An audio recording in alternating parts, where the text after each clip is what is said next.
자, 두 번째 시간부터는 이제 교재 좀 볼게요. 여기 2차라고 파란 색깔로 되어 있는 게 기초 입문서에서 4과목 써 있죠. 공인중개사법, 부동산공법, 공시세법에서 공시하고 세법은 같은 과목인데 2개로 나눠졌을 뿐이에요. 자, 그러면 이제 첫 장 넘기시면 공인중개사 자격 시험 안내, 여러분 이제 앞으로 시험 보실 분들인데 어떻게 몇 문항이 몇 시부터 시작해서 어떻게 되는지, 그리고 시험범위 어떻게 되는지 그런 거에 대략 소개해 놓은 거니까 한 번은 꼭 읽어 보셔야죠. 앞으로 시험 볼 사람들이니까. 그런 내용들 있고, 뒤로 한 장 넘기시면 1과목이 중개사 법령 및 실무가 나오고, 요게 이제 40문항 나오는 거. 2과목이 이제 부동산 공법 써 있죠. 그게 제가 오늘 할 파트인데, 파트 1 해가지고 부동산 공법이 어떤 성격을 갖고 있는지, 일단 얘는 시험 범위는 아닌데 좀 알고 가면 도움이 돼서, 2번부터가 이제 법률 이름이 나올 거예요. 국토의 계획 및 이용에 관한 법률이라고 써 있죠. 옆에다가 12문제 이렇게 쓰세요. 12문제. 그러니까 40문제 중에서 파트 2라고 되어 있는 거 있죠. 이 과목에서 페이지가 안 써 있어서 거기 이 과목 부동산 공법의 파트 1 말고 파트 2 국토의 계획 및 이용에 관한 법률 옆에 12문제 썼어요? 네. 이제부터 반품 안 됩니다. 끝났어. 도시개발법 옆에 6문제 쓰시고, 그리고 파트 4에 도시 및 주거환경정비법에 6문제 이렇게 쓰시고, 그 다음에 파트 6에 건축법 옆에 7문제 쓰시고, 7문제, 7. 그리고 이제 뒤로 넘기시면은 파트 6에 주택법에 7문제 나옵니다. 7 쓰시고, 파트 7에 농지법에 2문제라고 써주세요. 2. 이 농지법이 공인중개사법 40문제보다 양이 더 많아요. 농지법. 근데 2문제 나오잖아. 그러니까 하나만 맞히면 되는 거예요. 농지법은. 그렇게 되고, 파트 7에 부동산 공법 이해에 도움이 되는 내용이라서 용어 정리 관련된 거 써 있는 건데, 이거는 뭐 시험 범위는 아닌데 앞으로 실무적으로 용어를 계속 쓸 것들만 모아놓은 거예요. 그게 이제 제가 앞으로 12월 말까지 강의할 그 파트 내용이거든요. 3과목, 4과목은 이제 다른 교수님께서 얘기하실 거예요. 한 장 넘기면 1과목이 먼저 시행되는데, 이건 제 파트 분야가 아니기 때문에 지금 현재 옆으로 이렇게 보시면 띠가 4개 나오죠. 4개. 띠가 4개 나오는데 두 번째 게 공법이에요.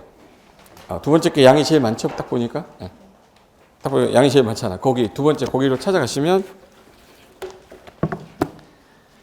페이지가 부동산 공법에서 124페이지부터가 이제 우리 부동산 공법 파트예요. 페이지 124페이지 한번 봐보세요.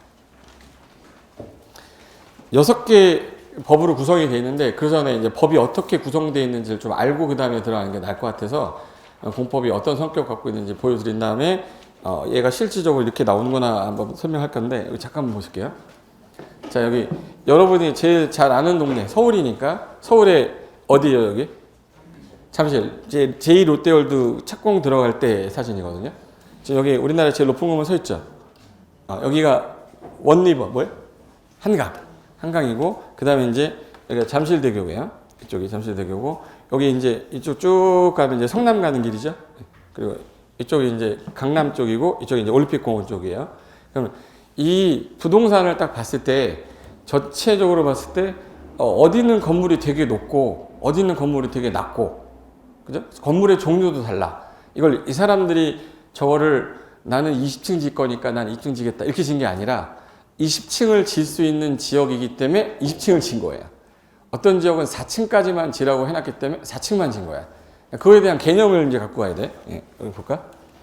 지금 현재 여기 좀 약간 고층이죠. 아파트는 지어놨죠. 그런데 몇 세대 이상 지었을까 생각부터 해볼까? 30개 이상 적겠죠. 그럼 쟤는 건축법으로 지었을까요? 주택법으로 지었을까? 대규모로 지었기 때문에 얘는 주택법으로 지은 거야. 일반적으로 이제 주택을 제외하고 일반적인 건축물들은 다 무슨 법에서? 건축법에서. 이런 낮은 것들은 다 이제 건축법에서 진 거예요. 그럼 이제 여기 건축에 관한 법률 2개 법하고, 그 다음에 저쪽에 산도 있고 농지도 있어요. 그러면 산에 관련된 거는 산지관리법이 있는데, 우리 시험 범위가 아닌 거지, 없는 게 아니에요. 법은 있는데 시험 범위가 아닌 거고, 우리는 농지법 아까 있었죠. 그럼 여기는 이제 농지법. 산지관리법은 옛날에 우리 시험 범위에 있다가 양이 너무 많아서 빼버렸어요. 그리고 구도심지다 보니까 새로 개발할 땅은 그렇게 많지 않겠죠.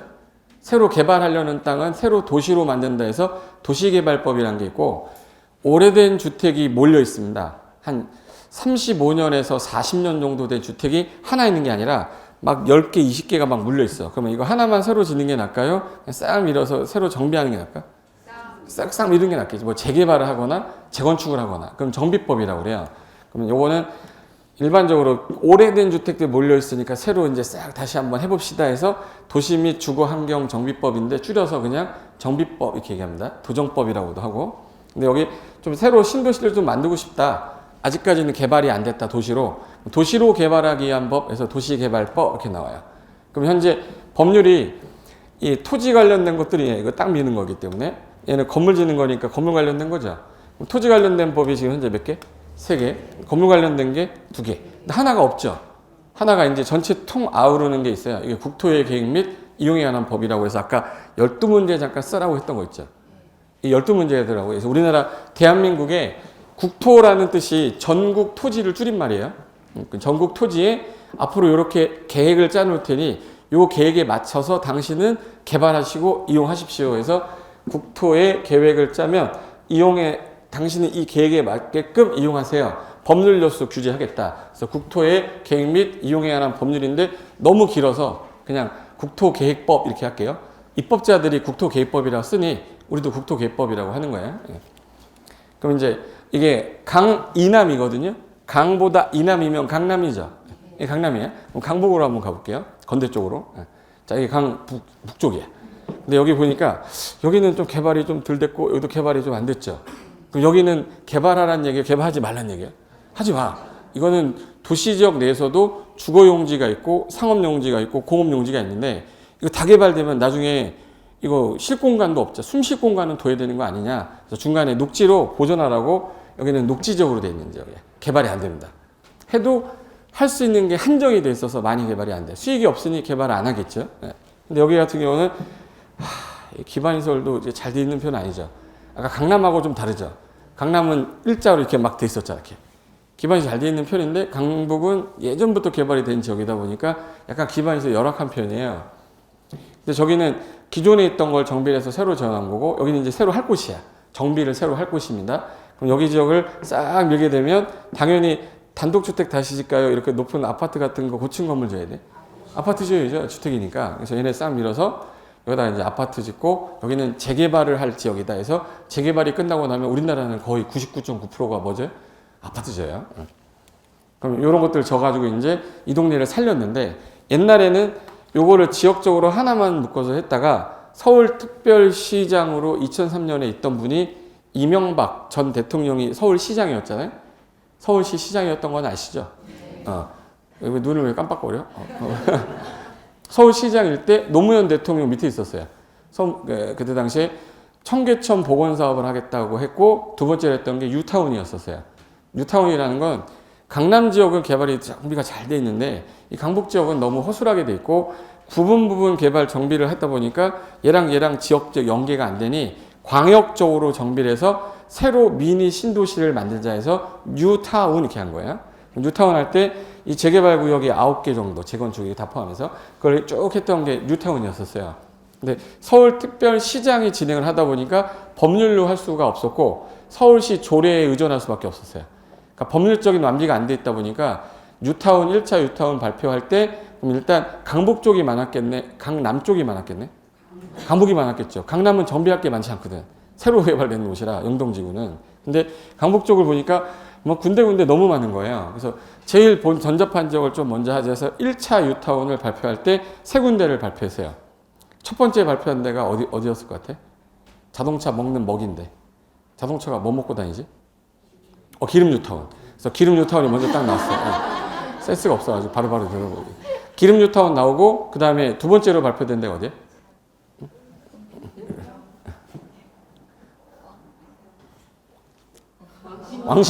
왕십리 뉴타운. 59년 왕십리 있잖아요. 힌트를 줘도 못해요. 그 왕십리 뉴타운 나오고 그 다음에 저 끝에 그 은평구 쪽에 가면 은평 뉴타운이라고 있었어요. 1차를 2003년도에 발표할 때 그럼 여기 은평 뉴타운은 도시개발 사업으로 들어가는 지역이었고요. 여기 기름하고 왕십리는 재개발구역, 재건축구역 묶여있는 정비 사업으로 간 거야. 근데 그런 걸 진행을 해왔는데 그런 걸 하다 보니까 법률적인 근거가 있어야 되잖아요. 그래서 뉴타운이라는 거를 1차를 발표하고 2차 발표한 다음에 3차까지 오면서 25개 뉴타운이 발표가 됐는데 그거를 진행하다 보니까 법률이 없잖아. 그래서 서울시 조례로만 할 수가 없다. 그래서 도시 재정비 촉진에 관한 특별법이라는 법을 또 만들었어요. 아까 법은 계속적으로 만들어지는 게 더 많겠죠? 그래서 재정비 촉진지구로 명칭이 바뀌어서 요즘에 뉴스에 뉴타운이란 말 최근에 못 들었죠? 뉴타운이란 말이 이름이 바뀌었거든. 재정비 촉진지구로 바뀌었어요. 그래서 가끔 가다가 좀 긴데 좀 대충 흘려들으면 뭐라는 거야? 이런 단어야. 그게 옛날에 뉴타운이라는 애가 법이 생기면서 된 건데 걔는 우리 시험범위 없어요. 그러니까 주택관리사 시험범위는 있어. 그러니까 공인중개사 시험범위 없는 거지 내용 법이 없는 게 아니기 때문에. 근데 우리는 전체적인 건 안 하고 부분적인 재개발, 재건축 관련된 것만 앞으로 공부할 거다. 그럼 여기 아까 제가 문항수 가르쳐 드릴 때 최근 유형의 문제들 현재 올해 29회 봤잖아요. 여러분은 몇 회 대비해? 30회 대비입니다. 근데 여기 40문제 중에서 어떻게 문제가 출제됐냐면 12문제, 6문제, 6문제, 7, 아까 어디서 뭐 쓴 거 같죠? 네. 이거 쓴 거예요. 이거 썼는데 국토계획법이 좀 쉽게 나왔어요. 국토계획법이 제가 볼 때 역사상 제일 쉽게 나왔어. 제일 쉽게 나왔는데 역사상 제일 어렵게 나온 게 건축법, 주택법이 역사상 제일 어렵게 나왔어요. 그러니까 얘마저 어렵게 냈다. 전국 꽈락일걸 아마? 전국이 꽈락일 건데 얘가 그나마 버텨줬기 때문에 여기서 한 8개에서 9개를 맞춰줬기 때문에 나머지 몇 개를 맞추면 돼요? 8개를 맞췄다. 그럼 이제 14개를 맞춰야 되잖아요? 16개를 맞춰야 되잖아? 그럼 몇 개를 더 갖고 와야 돼? 8개를. 어디서 갖고 와야 되냐? 농지법은 모르겠어요. 5번 찍으라고 그랬는데 이번에도 5번이 답이었어요. 찍었나? 또 답이었어. 저를 믿으시라고 그랬잖아요. 농지법 2개 다 틀렸대. 모르면 5번 찍으라니까. 그때 5번이 79번이 답이 5번이었어요. 네. 그러면 일단 하나 맞았잖아. 하나 맞았죠? 그리고 주택법, 건축법에서 기본적으로 맞히라는 문제가 2문제씩 있었어요. 그럼 2문제면 몇 문제? 4문제. 이것까지 몇 문제? 5문제. 역사상 제일 쉽게 나온 게 정비법이 제일 쉽게 나왔어요, 이번에. 그럼 여기서 한 내가 볼 때 4개 정도 맞췄을 거예요. 그럼 4개에다가 9개죠. 그러면 이제 몇 개를 넘었어, 최소? 16개 넘었죠. 그 다음에 이제 개발법에서 뭐 3개, 4개 맞으면 55점 정도가 되는 거야. 그러니까 이번에 아마 50점대에서 6점대가 제일 많았을 거예요. 근데 만약에 얘가 좀 쉽게 나왔다, 그러면 합격자 평균 점수 막 확 올라가지. 그러니까 난이도 조절을 얘네들이 할 때 올해는 건축법하고 주택법 위주로 한 거예요. 그러니까 나중에 기출문제를 29회 때 걸 이제 나중에 푸시면 뭐 이런 걸 내? 막 이런 것들이 나왔어요. 그러니까 나는 출제위원이 누군지 보고 싶었어. 이게 어렵게 내는 거는 문제 자체에 풀 수 있는 걸 어렵게 내야지 우리가 공부를 안 할 거라고 생각한 데서 갖고 와서 내버리니 공부를 한 번도 안 했던 규칙에 있는 거 갖다 냈는데 어떻게 맞추라고. 그거는 시험의 변별력을 갖고 있는 게 아니라 떨어뜨리기 위한 수단으로 쓴 거죠. 그러니까 시험장에서 이거 처음 보는 건데 라는 느낌이 딱 들었을 때 사람은 당연히 멘붕이 오게 돼 있어요. 멘붕이 오니까 뒤에 시험 문제도 있었는데 뭐 영구 건팔 뭐 이런 것도 있었어요. 근데 그런 것 쉬웠던 것도 들리게 되는 거야. 어려운 문제가 아닌데도 갑자기 기억이 안 나는 거예요. 그리고 내가 만약에 문제를 풀 때 내가 아는 건데도 불구하고 실수해서 틀린 것도 분명히 있을 거란 말이에요. 그런 걸 빼고 이제 내가 딱 봤을 때는 50에서 55점이 아마 제일 많을 것 같아요. 어느 정도 공부를 했을 때. 네. 약간 여기서 실수를 해가지고 국토계획법에서 이제 많이 못 맞췄다. 그럼 이제 어쩔 수 없이 제가 볼 때는 꽈락이 많이 걸렸을 거라고 저는 그냥 예상을 해보는 거고. 그럼 앞으로 공부할 때 내년에 어떻게 나올 거냐? 자, 여기서 제일 중요한 법이 일단 국토계획법이니까 얘 위주로 공부하실 겁니다. 그 다음에 건축에 관한 건 무슨 법? 건축법 먼저. 이거 위주로 공부한 다음에 나머지는 시간적 여유가 있을 때 조금씩 플러스 알파 하시면 돼. 어차피 이 개발법하고 정비법 중에서 원래는 이 개발법이 더 어려워요. 근데 올해 전면 개정이 된 게 정비법이라 틀리라고 한 게 한 문제 있었어요. 한 문제 빼고는 그냥 조금 공부했으면 5개 정도까지도 맞출 수 있었을 것 같은데 이걸 조금 약간 중상으로 냈기 때문에 약간 개발법이 어렵게 느꼈을 거예요. 자, 아까 전에 제가 잠깐 말씀드렸던 건데 부동산에 관련된 공적규제법이 이제 한 10% 정도 되면 130개 정도 되는데 토지하고 건물을 가지고 있는 내가 뭐를 하려고 그럴 때 국가가 나를 규제해요. 그럼 무슨 법이 되는 거예요? 공법. 얘하고 둘이서 잘생긴 애 둘이서 문제 생긴 거예요. 그러면 이제 이건 무슨 법에서? 사법에서 하는 거예요. 저는 이거 얘기 안 한다는 얘기예요. 그리고 부동산은 입체적 규제법이라 이걸로 규제하다가 안 되면 딴 법으로 들어와요. 그래서 육각형 모양으로 제가 만든 게 평면적인 법들이 아니에요. 개발법 막 얘기하다가 갑자기 정비법이 훅 들어왔다가 건축법이 훅 들어와요. 규제하다 보니까 어차피 부동산을 규제하는 법들이라서 한 개 법만 딱 한다고 해서 부동산에 관련된 규제를 다 아는 게 아니라서, 그러니까 그 많은 거 중에 몇 개 법만 하는 거예요? 6개 법이에요. 자, 그럼 내가 왜 이 공법을 배우냐? 제가 지금 현재 4단어, 4글자, 단독주택이라는 단어 살면서 한 1000번 넘게 들었을 거예요. 맞죠? 되게 많이 들었던 단어죠. 근데 이제 우리는 공부한 사람 입장에서 단독주택이 몇 개 있어요? 라고 하면은, 해요. 왜? 정식으로 배운 적이 없잖아. 단독주택이라는 게 있고, 공동주택이라는 게 있어요. 그리고, 써볼까? 단독주택, 공동주택. 자, 그럼 이제 얘 보세요. 얘 건축법에도 나올 거고, 주택법에도 나오겠다, 얘는. 건축물이니까. 그죠? 대답 안 해도 돼. 평생 그러고 살아요. 그럼 단독주택, 공동주택, 건축물이잖아요. 그 건축법에서도 배워요. 근데 아까 몇 개 이상 지시면은 주택법으로 30개. 30개 이상 지면 주택법이 또 나오셔야 해. 그러니까 이제 나중에 헷갈리기 시작하는데, 일단은 건축법상 분류 본 다음에 주택법에서는 이렇게 봅니다 라고 가야지, 주택법하고 그 다음에 건축법 하면 안 되는 거예요. 그래서 제가 건축법 먼저 하는데, 시험 문제는 주택법이 먼저 나오고 건축법이 나와요. 그러니까 문항이 국토계획법, 도시개발법, 그리고 정비법, 그리고 그 주택법, 건축법, 농지법 순으로 나와요. 근데 우리 공부할 때 건축법을 먼저 공부해야 되기 때문에 제가 순서를 건축법을 먼저 당겨 놓은 거예요. 시험법이 문제도 순서대로 내지 않고. 그러니까 단독주택 몇 글자예요? 몇 개겠네 그럼? 4개겠지? 4개. 우리가 알고 있는 순수 단독주택도 있고, 순수 단독주택, 다중주택이라고 있어요. 다가구 주택이라고 있어요. 공간이라고 있습니다. 현재 건물의 종류는 4종류인데, 저 4종류가 지금 현재 한 사람 소유로 되어 있기 때문에 저거는 1인이 단독 소유한 주택이다 해서 소유권으로 분류하는 거거든요. 근데 공동주택은 한 개의 건물 안에서 벽, 복도, 계단 등을 같이 사용하는 건축물로 각 세대가 하나 건물 안에 독립된 구조를 갖춘 구조를 말한다. 이게 법조문이에요. 근데 공동주택 몇 글자? 이거 4글자에 몇 개겠네? 4개. 센스쟁이들. 이제 다 됐어. 이제 적응돼가고 있는 거예요. 아파트는 되게 많이 들어봤죠.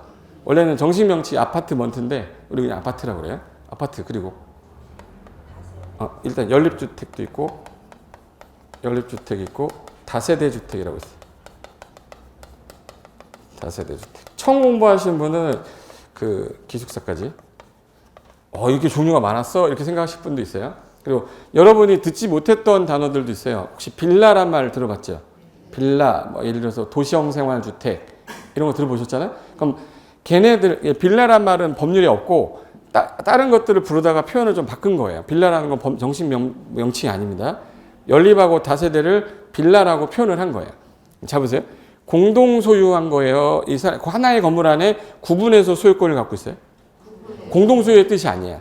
이 건물 안에 요거 101호는 얘 거, 102호는 얘 거, 이렇게 구분돼 있어요. 그래서 구분 건물이라고 그래요. 집합 건물인데 구분 소유권을 갖고 있는 주택의 형태인데, 그럼 101호는 뭐 고상시할 거, 돈이 좀 많아서 103호도 제 거, 고상시할 거 일 수 있어요. 있는데 일반적으로 아파트를 한꺼번에 뭐 세 채를 사진 않잖아. 일반적인 경우에 다 소유권자가 다르기 때문에 공동 소유로 아니라 한 개의 건물 안에 공동으로 거주하되 소유권이 구분되어 있다 해서 구분 소유권을 가졌다 이렇게 표현 쓰는 거예요. 얘는 뭐 단독 소유라고 그러죠. 그럼 이제 문제가 어떤 문제가 생기냐면 앞에 다자가 들어가 있으니까 이제부터 헷갈리기 시작하는 거예요. 다중이라고 그랬다가 다가구라 했다가 다세대라고 하니까 이제부터 문제가 좀 심각해진 거예요. 하나 물어볼게요. 나는 이 주택을 갖고 있으면서 매달 수익이 발생했으면 좋겠다. 그럼 수익형 부동산이 되는 거죠. 매달 나는 월세를 받고 싶다. 그러면 보통 단독주택을 살까요? 공동주택을 살까요? 응? 단독주택을 갖고 있으면서 여기 누군가 들어와 살 때 월세 내는 거야. 단독주택이죠. 얘는 일반적으로 아파트를 지면 내가 단독 소유하면서 월세 받아요? 팔아버려요? 분양하잖아. 얘는 다 분양하는 거예요. 팔 건데 연립주택하고 다세대주택은 팔 거예요. 그럼 소유권자가 각각 있어야지 살 거 아닙니까? 맞죠? 그럼 이제 다세대하고 연립 중에 어느 게 조금 없어 보이세요? 좀 약간 너 어디 살아 그랬더니 얘가 나 연립 사는데 이런 애 있고 너 어디 사나 그러면 나 다세대 삽니다. 약간 단어가 다세대 그러면 뭔가 다 몰려 사는 그런 느낌이 들잖아. 규모가 좀 작을 뿐이고요. 뭐 다른 게 하나도 없어. 똑같아. 얘는 주거로 쓰이는 게 4계층 이하인데 주거로 쓰는 거 4계층 이하고 얘도 주거로 쓰이는 게 4계층 이하예요. 근데 바닥 면적을 더한 합계가 660제곱미터를 초과하면 연립이라고 그러고 바닥 면적 합계가 660제곱미터 이하다. 그러면 이거 다세대라고 그래요. 차이점이 뭐예요? 층수예요? 바닥 면적 합계요? 바닥 면적 합계야. 근데 662제곱미터면 연립이 되는 거고 590제곱미터면 그 구분의 실익이 없는데 이 구분을 해놓은 거예요. 근데 자세히 보니까 다세대는 좀 평수를 좀 작게 해서 분양하더라. 연립은 좀 크니까 40평대, 50평대로 가는 거야. 규모가 좀 큰 게 어디? 연립. 그럼 이제 얘네들이 분양할 때 30개 이상을 지어버리면 문제가 생기죠. 무슨 법으로 가야 되기 때문에? 주택법. 옛날에는 30개의 기준이 아니라 20개의 기준이었었어요. 20개 기준을 하다가 30개로 바뀐 지 4년밖에 안 됐어요. 그럼 옛날에는 20개 기준이니까 20개 이상 지면 주택법 가야 돼. 그럼 몇 세대 지실래요? 19세대 지는 게 낫겠네. 그래서 옛날에는 19세대란 말이 되게 많이 들었을 거야.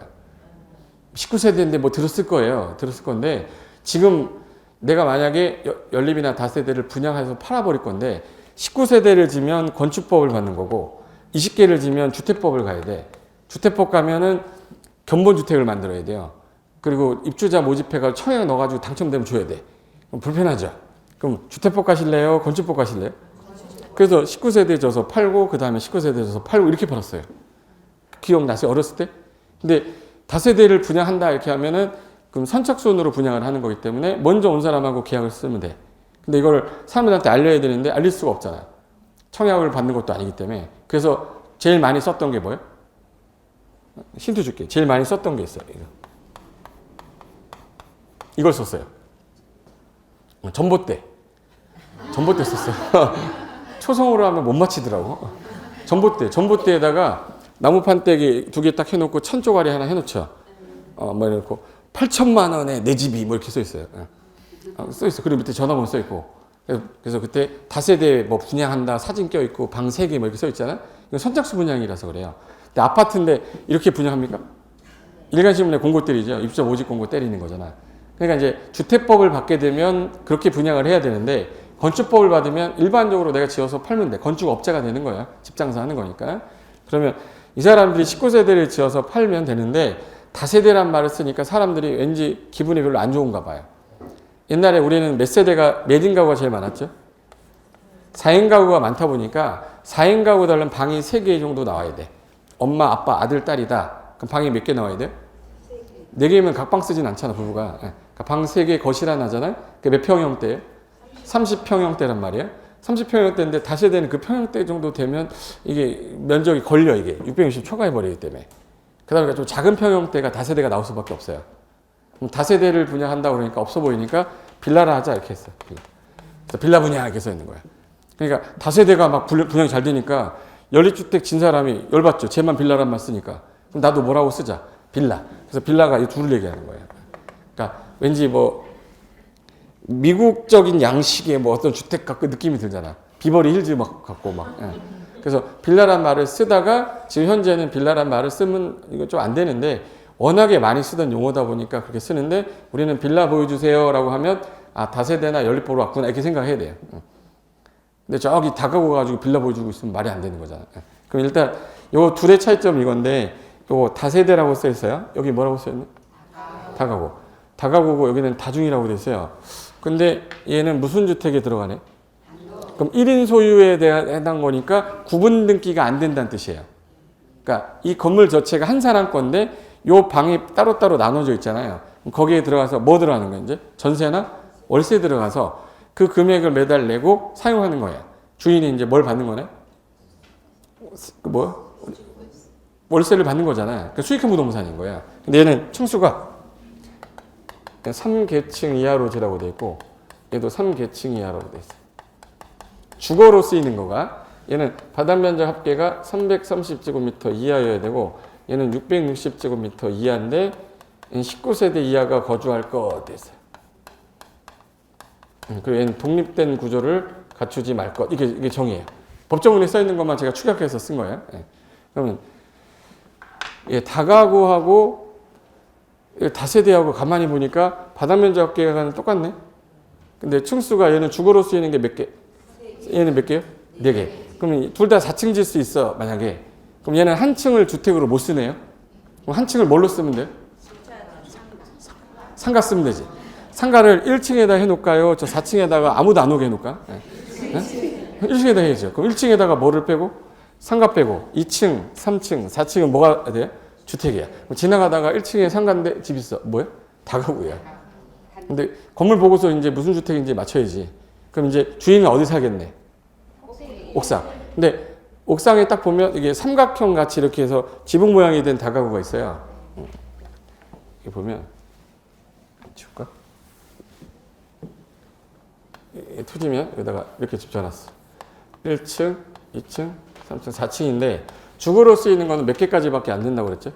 3개층이니까 얘를 주택으로 써야죠. 그러니까 이 밑에는 이제 피로티 구조로 여기 주차장 같은 거 쓰고 여기다가 뭐 근생 같은 거, 상가 같은 거 근생 넣어놔요.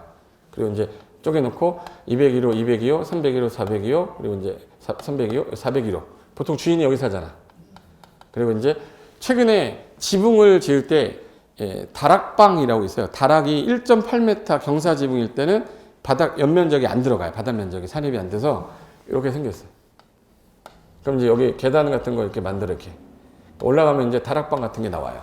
그럼 겉에서 딱 봤는데 1층 상가, 2층까지 있고 삼각형 보인다. 100% 다가구입니다, 거의.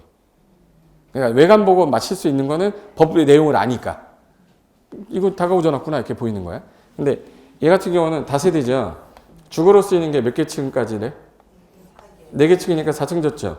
이렇게 분양해가지고 이거 101호 팔고 102호 팔고 이렇게 파는 거야, 이렇게. 그러니까 외관 봤을 때 이렇게 생겼어요. 근데 소유권이 구분 소유권이에요? 개인 한 사람이에요? 구분 소유권이니까 무슨 주택에 넣어야 돼, 이거? 공동주택에 넣는 거야. 근데 얘는 한 사람 소유죠. 그럼 얘네들이 월세나 전세 보증금 내고 들어 사겠지. 근데 이 소유권을 혼자 누가 갖고 있어요? 갑이. 한번 따라해봐. 다가구. 혼자 다가구잖아, 이거. 혼자 다가구 쓰니까 무슨 주택이 가야 돼? 단독주택인 거야. 그러니까 다가구는 1주택이 되는 거야. 근데 만약에 이 아파트가, 이 집이 2억짜리였대, 하나가. 그럼 몇 억이죠, 총? 8억에 분양을 해버리는 거야. 근데 얘도 만약에 8억이다. 8억짜리 들어가는데 8억 정도 되는데 얘가 이걸 3억에 팔겠다는 거야. 하나당 지어가지고. 그럼 한 개당 얼마씩 남네? 이거 8억이 아니라 16억이구나. 4, 16억이죠? 이것도 16억이라고 하죠. 땅 사가지고 건물 짓는데 16억 정도 들었는데 얘는 팔 때 하나당 분양을 3억에 분양하겠대요. 그럼 얘 몇 억씩 남는 거네, 양도 차익이? 1억씩이니까 총 더하면 얼마 남는 거예요? 8억 남는 거야. 근데 얘 팔 때 24억에 팔았대요. 24억에 팔았어. 그럼 얘 몇 억 양도 차익이 남는 거지? 8억. 근데 8억을 내야 되는데 이 사람 값이 1주택자였던 거예요. 1주택 소유자야. 한 사람 한 주택이죠. 근데 우리나라 세법에서 팔 때 내는 세금 있죠. 양도로 인한 소득이 나오면 세금 내라 해서 양도소득세 배울 거예요. 양도소득세 배웠어요? 그럼 이 사람이 이것도 값 거라고 할게요. 이 사람이 지금 몇 주택자가 되는 거지? 8주택자야. 8주택자니까 다주택자죠. 지금 현재 우리나라 다주택자는요. 한 개 팔 때마다 68%인가? 1억에서 68% 내면 6,800을 세금 내야 돼. 한 개당. 깜짝 놀랐지? 왜 눈빛이 그래? 그럼 만약에 3천 정도 남았다. 3천, 3,8이 있어. 2억 4천 남는 건데 얘는 8억 그대로 가져가죠. 1세대 1주택자가 지금은 이제 2년이에요? 3년이에요? 몇 년 보유하면 되는데? 응? 옛날에 2년이었다가 지금은 또 바꿨잖아. 그럼 예를 들어서 내가 이거 한 5년 갖고 있었어. 그럼 최소한 내가 1세대 1주택자인데 비과세 요건을 갖췄잖아요. 얘 팔 때 양도세 낸다, 안 낸다? 안 낸다. 얘 양도세 내는 거야. 그럼 결론은 뭐냐면 나는 수익을 갖고 있다가 되팔 때 세금 내기 싫다 그러면 다각을 지으면 돼. 근데 나는 이거 딱 월세 받는 게 싫어하는 사람이 있거든요. 얘가 예를 들어서 2천에 80에 들어갔어. 보증금 2천에 월 80만 원 들어왔는데 얘가 오늘 아침에 이제 한 달째 되니까 이게 입금이 띵동하고 와야 되는데 안 와요. 일이 안 돼. 이 자식이 지금 80만 원을 넣어야 된다. 전화를 했는데 전화 안 받아. 그럼 이제 점심에 또 전화했는데 또 안 받아. 이게 날 갖고 노나 이 생각이 들어요. 그래서 월세를 매달 받아야 되는데 그 다음날 아침에 전화가 왔는데 통화를 해보니까 아 제가 깜빡했습니다 했더니 점심때 늦게 왔는데 점심때 띵동이 또 안 와. 그 또 전화해. 왜 안 넣냐 했더니 아 깜빡했다는 거야. 장난하냐 너? 그러면서 이제 스트레스 받아 하는 사람들 있죠. 그 사람들은 이거 못해요. 이게 만약에 얘도 안 냈는데 얘도 안 넣었어. 얘도 안 넣었어. 그럼 이제 돌아봐요. 일을 못해요 이제. 그 성격 가진 사람은 다가구 주택을 지어서 하는 형태가 하면 안 돼. 그냥 자기는 땅을 사서 매입한 다음에 대파겠다. 그럼 난 차라리 그렇게 하겠다 하면 이 상태로 그냥 계속 분양해도 돼요. 자기가 뭐 할 거지에 대해서 판단을 한 다음에 지어야 되는데 그 판단을 할 때 그럼 나는 다세대를 지어서 분양할 거야. 그러면 여기 다세대를 지을 수 있는 땅이어야 되죠. 이 땅이 다세대가 건축이 가능한 땅이어야 돼. 근데 여기는 예를 들어 일종 전용 주거다. 일종 전용 주거는 다세대가 안 돼요.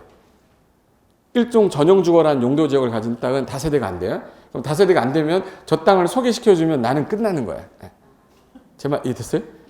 다세대를 지려는 사람한테는 다세대 주택을 지을 수 있는 땅을 중개해줘야 되잖아. 그죠? 근데 이 사람은 단독주택 짓겠대요. 일종 전용 주거는 괜찮아. 근데 다가구 주택 짓겠다. 일종 전용 주거도 괜찮아. 근데 뭐는 좀 문제가 생기겠네. 단란주점이 전용 주거 지역에 들어왔어. 잠을 자는데 쿵짝쿵짝 이래. 잠이 와요? 안 되잖아요. 결론은 단란주점이 주거 지역에 들어오면 된다 안 된다?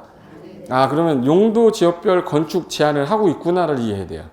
그 땅이 어떤 용도 지역으로 되어 있냐에 따라 건축할 수 있는 건물의 종류를 규제를 해놨다는 거야. 근데 여기 2종 일반 주거라고 돼 있죠. 2종 일반 주거 지역은 단독주택도 되고 다가구 주택도 돼요. 근데 단란주점은 저기 상업지역 가야 돼. 규모가 작은 거는 특정 환경이 가능한데 그럼 단란주점을 지으려는 사람은 어디로 가셔야 되냐면 주거지역이 아니라 어느 지역으로? 상업지역으로 가야 돼요. 그럼 상업지역에서 허용이 된다는 전제하에 중개를 해줘야지 안 되는데 그 땅이 저게 만약에 30억짜리다. 30억짜리 39, 27, 2,700만 원. 양타 치면은 5천이 넘어요. 중개해야 돼, 안 해야 돼? 해야죠. 5,700만 원짜리인데 이거. 계약서 한번 쓰고 5,700원 할 만 하잖아, 이거. 그럼 이제 계약서 썼는데 나중에 그 사람이 그래요. 네가 중개해 주는 거, 야, 단란주점 된다며. 왜 안 돼? 그랬더니. 근데 어떻게 알아? 그럼 끝나는 거야, 그럼. 소송 들어오기 시작해요. 그러니까 정확하게 알고 정확하게 중개를 해야 되는데 그런 거를 알려면 해당 지역의 용도 지역이 뭐냐, 면적이 얼마냐에 따라 허용되는 규모가 다 달라요. 이걸 국가가 법으로 규제해 놨대요. 무슨 법에서 나오겠네요? 공법에서 나온 거예요. 네. 자, 그럼 내 토지에 건축하고 싶다. 그랬더니 이 사람의 땅에 공적 장부를 지져봤더니 토지 이용계획 확인서라는 거를 발급받으면 써 있어요. 모든 토지는 토지 이용계획 확인서라는 게 나오는데 거기를 봤더니 2종 일반 주거라고 써 있고 500제곱미터라고 돼 있는 거예요. 그럼 몇 평이죠? 150평이에요.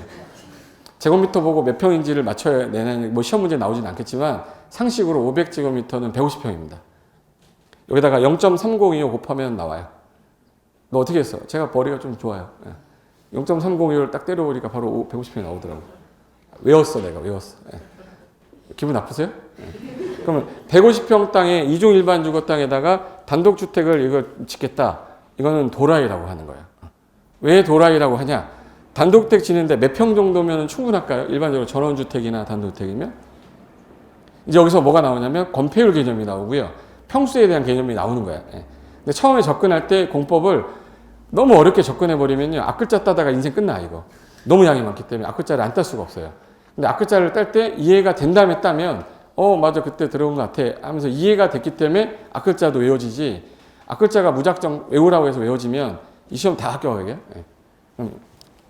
자, 보여줄게. 지금 150평이라고 그랬죠, 이거?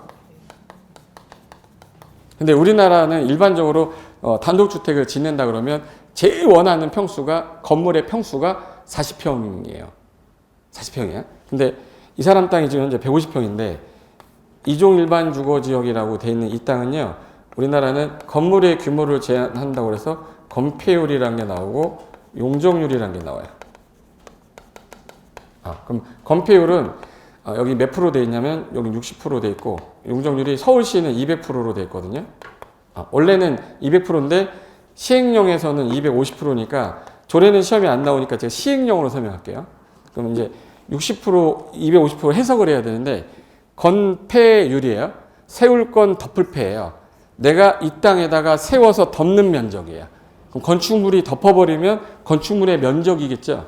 그래서 정의가 대지 면적에 대한 건축 면적의 비율 곱하기 100 하면 돼. 그럼 얘 몇 프로래 지금? 그럼 만약에 150평입니다.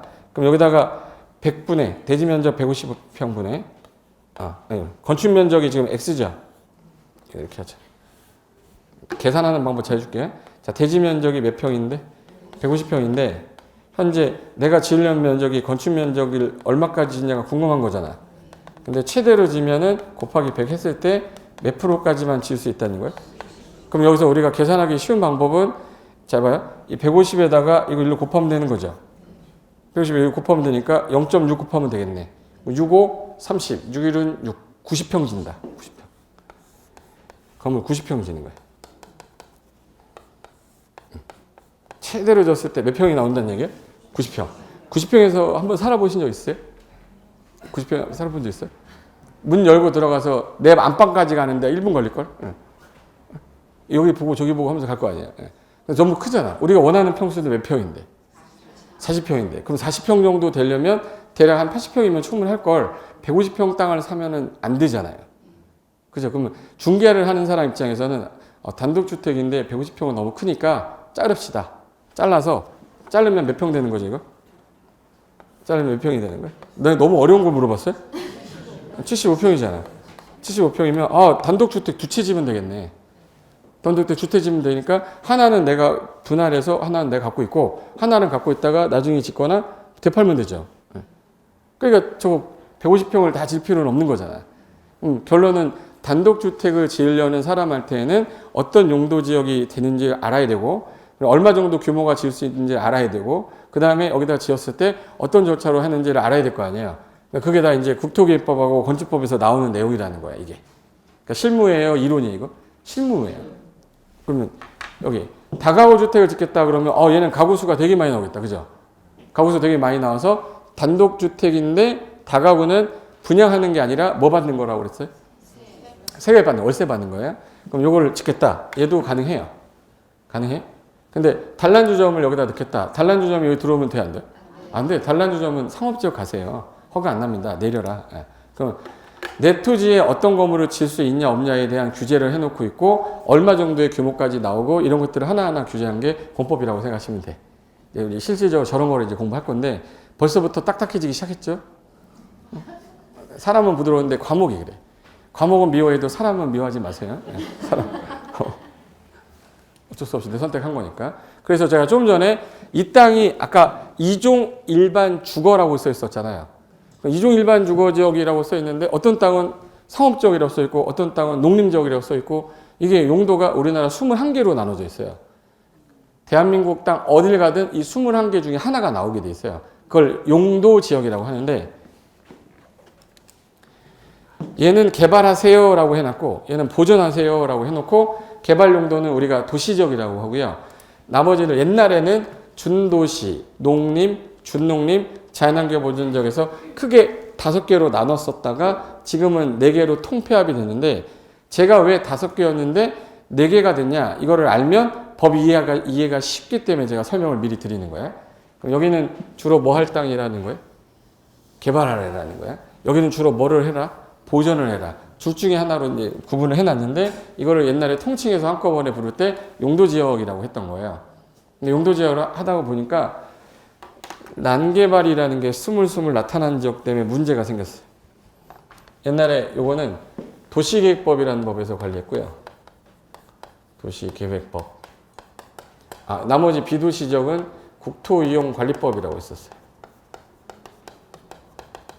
그러니까 법이 2개 법인데 도시지역은 도시계획법 그리고 나머지는 국토이용관리법 이원화해서 관리하다 보니까 여기 준도시 할 때 준자 붙으면 현재 도시지역으로 갈 건데 일단 하지 마.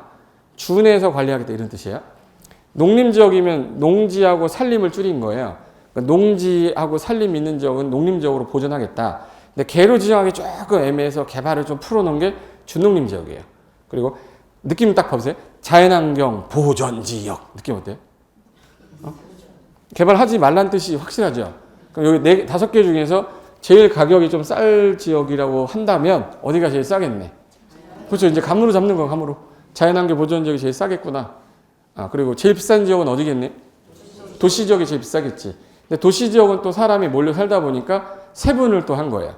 주거 지역, 상업 지역, 공업 지역, 녹지로 또 세분을 했는데 그 전에 개발업자가 제일 좋아하는 땅을 골라라. 디벨로퍼가 제일 좋아하는 땅은 뭘 것 같으세요? 제일 좋아하는 땅은 도시예요. 개발이 가능하니까. 근데 뭐가 많이 들어가죠? 돈이 많이 들어가. 그러면 개발업자는 어디로 가야 돼요? 밑으로 가야 돼. 밑으로 가는데 보존을 하라고 했지만 개발이 조금 허용되는 건 이 노란 색깔이잖아요. 준도시 아니면 뭐예요? 준농림인데 어디가 조금 더 비싸 보인다. 그렇죠, 그렇죠. 준도시가. 그나마 얘가 조금 더 저렴하겠네. 그럼 이 내가 5가지 용도 지역 중에서 개발하려고 하는 사람 입장에서는 제일 좋아하는 게 준도시하고 뭐를 제일 좋아해? 준농림을 좋아하는데 얘네들을 개발하고 나니까 얘가 돼야 되잖아요. 근데 중간에 얘가 일로 가면서 중간에 규제하는 법이 없었던 거야. 법이 없다 보니까 난잡하게 막 개발이 되는 거예요. 그걸 난개발이라고 하는데 계획성이 없이 무작위로 개발된 형태, 난개발이라고 해요. 그래서 난개발이 나오기 시작한 게 현재 보세요. 자, 아까 도시지역은 사람이 몰려 살다 보니까 먹고 자고 하는 지역 뭐 있어야 돼? 주거지역. 일하는 지역 무슨 지역? 상업지역. 공장 있는 거 뭐? 공업지역. 숨쉴 공간 아까 있어야 된다고 했죠. 그래서 아까 사진에서 아까 녹지지역 있었잖아요. 그럼 서울시는 저 4가지로만 돼 있어요. 서울시만 유일하게 자연환경, 농림 이런 게 없어요.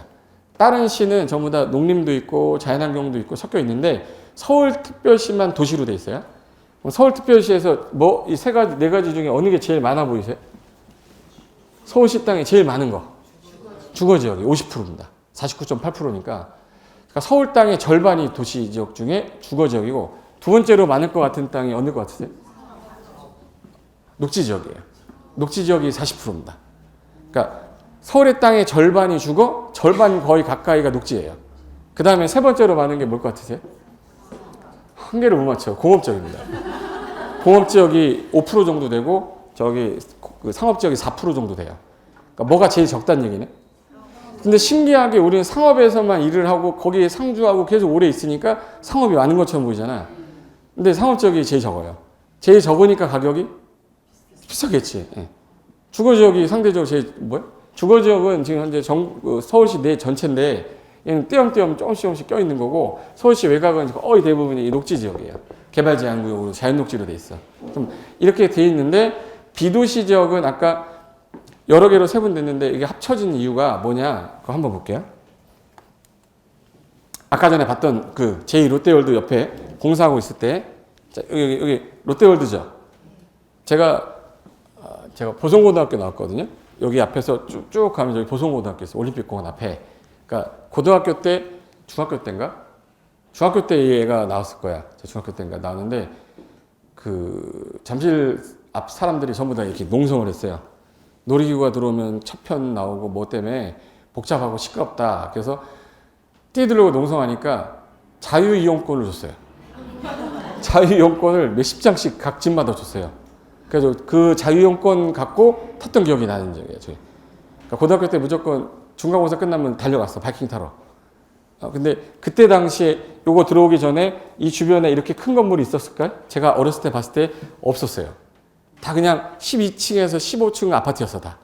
저층 뭐 5층짜리 아파트도 많았고. 그럼 얘네들은 뭘 했단 얘기네? 싹 밀어놓고 건축물 철거해서 건물 졌어요. 다시 건축했죠. 뭐요? 재건축 지역이야. 기반시설이 잘 돼 있었기 때문에. 근데 저 여기 쪽 가면 좀 약간 저층이 있죠? 이 저층 지역은 용도 지역이 다르다는 뜻이에요. 보여줄게요. 이건 반대쪽으로 돌린 건데 이게 제2롯데월드고 송파구청입니다. 여기 올림픽공원 보이세요? 이게 올림픽공원이에요. 이게 녹지지역이겠지 그럼. 그럼 여긴 주거지역이겠죠. 그죠? 그리고 여기 대보성이라고 여기 보성고등학교 있어요. 여기 혹시 보성 없어요? 선배님 있으면 내가 책이라도 하나 드리려고 했는데 뻥이라고 하지 말고 없어요? 네. 그럼 이제 이 상태에서 얘네가 이렇게 높은 건물이 들어섰고 얘는 낮은 건물이 들어섰을 때는 이유가 있을 거 아니에요. 용도 지역이 정해져 있어서 그래요. 볼게요. 여기는 위에서 본 사진이거든요. 이건 항공 그 위성에서 찍은 사진이라 여기 보시면은 집이 좀 많아 보이는 지역, 여기는 무슨 지역이겠구나. 주거 지역이겠죠. 여기 지하철 역세권 이쪽으로는 무슨 지역이겠네. 상업지역이겠네. 여기 지역은 뭐겠네? 녹지. 그럼 얘는 녹색으로 나올 거고 얘는 빨간 색깔, 보라 색깔로 나올 거고 나머지는 노란 색깔로 나올 거예요. 볼까요? 맞죠? 그대로 입힌 거야. 그러면 가운데 저기 잠실역하고 몽천도성 관련된 지역은 요 지역은 무슨 지역으로 써라? 상업용도로 써라 이렇게 된 거야. 여기 지역은 무슨 지역으로 쓰라는 얘기? 주거지역으로. 여기는 녹지지역으로 쓰라는 거죠. 결론 여기 내가 요 땅을 샀어. 여기다 건물 짓겠어. 단란주 좀 될까요? 안 될까요? 돼요. 근데 바로 건너편에서는 안 돼. 주거지역이다. 제 말뜻이 된 거지 이제. 내가 짓고 싶다고 다 짓는 게 아니라 그 해당 지역 토지가 뭘로 돼 있냐에 따라 지을 수 있는 게 정해져 버린다는 뜻이에요. 그래서 용도지역 개념이 되게 중요한데 이거를 누가 지정하고 어떤 절차로 할 거냐 그걸 우리가 배울 거야. 도시군 관리계획으로 하거든요. 용도지역을 지정하거나 변경하거나 세분하는 거를 도시관리계획으로 하는데 도시군 관리계획을 짜는 건 서울시에서 짜요. 서울시에서 해당 지역이 여기가 이종일반 주거인데 지금 현재 이쪽이 상업지역인데 여기 끊겼죠. 근데 지하철역이 들어서면서 인구가 많이 들어왔어. 상업용지가 부족해. 그럼 여기 일종 일반 주거를 뭘로 편입시켜야 돼? 상업 편입을 시키려면 인구, 경제, 사회, 문화, 기초조사 해봐야겠네. 그래서 계획을 짤 때 제일 먼저 하는 게 기초조사를 하게 돼 있어요. 그 다음에 저게 상업지역으로 가면은 반대할 사람이 있을까? 여러분 땅이 주거지역인데 상업적으로 간대. 하느님 감사합니다죠. 네. 하느님 감사하다는데 주거지역인데 녹지로 편입될 수도 있잖아 이거. 올림픽공원을 더 크게 하겠다는 거예요. 그럼 이제 이거 해야 되잖아. 그러니까 좋아하는 사람도 있고 싫어하는 사람도 있는데 그 주민의 의견을 무시할 수도 없잖아요. 그러니까 주민의 의견을 들어봐야 되니까 이런 계획을 짭니다라고 우리가 사람들한테 안을 보여줘요. 그 의견 청취하기 위해서 공람이라는 걸 합니다. 공적 장부 와서 보세요라고 이제 공람하는데 이거는 있을 수가 없는 일이야. 그럼 이제 반대 의견서 제출하고 감사합니다. 니네들이 계획을 유일하게 이번에 잘 짰다. 그리고 이제 계획서 제출해도 돼. 그래서 의견을 들었는데 우리가 바쁜데 솔직히 내가 여기 살지만 아침에 일어나가지고 회사 가야 되는데 죽으러 달려가가지고 회사 갔다가 와가지고 지친 몸을 이끌고 여기 갔다가 와 여기 왔다가 바로 집으로 와요? 바로 집으로 오겠지. 공람 기간이 한 14일 이상 정도 주는 15일 정도 줬다. 15일 안에 여러분이 가서 의견 제시해야 되는데 갈 시간이 있습니까? 없잖아요. 먹고 살기 힘들어 죽겠는데. 그래서 우리가 서울시장을 뽑을 때 서울시 의원을 뽑고요. 송파구니까 송파구청장 뽑을 때 송파구 의원을 뽑아요. 그걸 지방의원이라고 그래요. 그럼 우리 대신에 주민 의견 제시하기 위해서 지방의회 의견도 들어라라는 게 절차로 정해져 있는 거예요. 그래서 기초조사하고 주민 공람하고 지방의회 의견 들어서 서울시에서 계획을 짠 다음에 서울시에서 결정하기 전에 다른 행정기관장들하고 협의도 해보고 구체적인 심의라는 절차를 거친 다음에 확정이 되면 용도지역 바뀌어. 여기는 이렇게 해서 여기까지는 일반 상업지역 이렇게 바꿔버리잖아요. 그러면 요게 바뀐 거 우리가 알 수가 없잖아요. 그래서 얘네들이 지형도에다가 지적을 표시한 다음에 색깔 칠한 다음에 바뀐 지역을 보여주게 돼 있어요. 그걸 지형도면 고시한다라는 말 쓰거든요. 앞으로 제가 쓰는 말들이 다 법조문에 써 있는 말들이에요. 저 법과 관련된 거 아니면 얘기도 안 해요. 그럼 제가 이제 지형도면 고시가 딱 되면 그때부터 이제 일반 상업으로 쓰는 거예요. 그럼 기존에 내가 여기 땅을 갖고 있었는데 단란주점이 안 됐었잖아. 근데 지형도면 고시된 날부터는 단란주점 신청하면 허가가 나와요. 효력 발생이 돼서. 그 상태로 이제 우리는 쓰는 거예요. 근데 이거를 내가 바꾸는 거예요? 시에서 바꾸는 거예요? 내가 죽을 때 한 번은 서울시장 해보고 죽어야 돼. 그래서 제가 도시계획과 전공했는데 이제 석사는 이제 법으로 받고 이제 박사를 도시계획으로 했거든요. 제가 왜 도시계획으로 법 전공하다가 일로 갔냐면 모든 법이라는 게 계획에 의해서 움직이더라고. 그래서 계획 공부하러 갔는데 할 게 진짜 많아요. 인구, 경제, 사회, 문화, 교통 엄청난 걸 다 공부해야 되니까 도시계획은 다시는 가지 마세요. 도시계획과 이런 데 가지 마. 그냥 내가 볼 때는 최근에 가장 많이 뜨는 게 방제. 어떤 전문 분야 1인자가 없어요. 그런 데 가시면 아마 대학교 아들 보낼 때 있잖아요. 공부를 좀 많이 못한다 그러면 소방방재과 이런 데 보내세요. 한 10년 뒤에 엄청 뜰 직업이에요. 근데 도시계획 쪽은 공부를 많이 해야 되기 때문에 스트레스 받을 거예요. 하지 마시고 그런 거 가가지고 공부하면 돼요. 왜?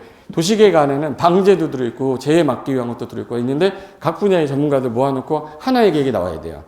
그러다 보니까 도시계획 되게 어려운 거야. 내가 만약에 이 도시를 만들 때 주거 용지를 몇 프로로 해가지고 상업 용지 몇 프로로 만들고 철도 계획을 어떻게 짜고 이걸 다 짜야 되는 거야. 근데 그걸 짜는데 잘못 짰다. 요건 욕대로 먹고 잘 짰다고 해서 칭찬해 준 사람도 없어요. 그러니까 결론은 도시계획을 짠 사람은 항상 욕만 먹는 사람들이에요. 도시계획가들이. 내가 만약에 공원을 확대시키면서 공원 녹지로 딱 했잖아요. 이제 탄원서 들어와요. 우리 집 앞에 누가 칼 들고 있고 막 이래. 그러니까 계획을 함부로 못 짜는 거예요. 그러니까 쉽게 누구 의견을 들어서 바꾸는 게 아니라 공익을 위해서 국가가 계획을 짜야 되기 때문에 되게 중요한 사안입니다. 요거를 짜기 위해서 계획을 짤 건데 계획을 잘못 짰을 때, 계획이 없이 개발했을 때 일어나는 게 난개발이에요. 말 그대로 그냥 계획성 없이 무작위로 개발한 형태를 난개발인데 어느 지역 가면 아파트가 엄청나게 많은데 들어가려고 그러면 초입에 막히는 곳이 있어요. 자기 집 가는데 다 와서 30분 걸려. 이 집에 살겠습니까? 초반에는 괜찮지만 후반 되면 힘들어지기 시작해요. 그래서 이 난개발의 원인이 있었던 지역이 어떤 문제가 있었는지가 나오면 그래서 계획을 짜고 그 다음에 개발을 하는구나가 이해가 될 거기 때문에 제가 용도지역 개념 설명하기 위해서 하는 거니까 잠깐 쉬었다가 여기서부터 이어서 할 건데 방금 전에 했던 거 5개는 까먹으면 안 돼요. 아까 용도지역이 원래 몇 개 있었다고 그랬지? 응? 몇 개? 5개. 첫 번째가 무슨 지역이었죠? 도시지역. 그 다음에 준도시. 그 다음에 농림. 그 다음에 준농림. 그 다음에 자연환경 보전지역. 5개가 있었는데 지금은 4개로 바뀌었어요. 4개로 바뀐 원인이 뭐냐가 저놈이거든. 그럼 이제 저게 바뀌고 난 다음에 용도지역이 바뀌었으니 대한민국은 이렇게 돼 있구나가 이해가 돼야 그 다음에 세부적으로 하나씩 들어가는데 공부를 하는 방식을 세부적으로 아끄쳤다 다 외운 다음에 나중에 이걸 들으면 이거 외울 필요가 없던 거를 외우고 있었던 거야. 저는 외우지 않게끔 최대한 하려고 설명을 하는 거니까 잠깐 쉬었다가 여기서부터 이어서 할게요. 커피 한 잔 드십시오.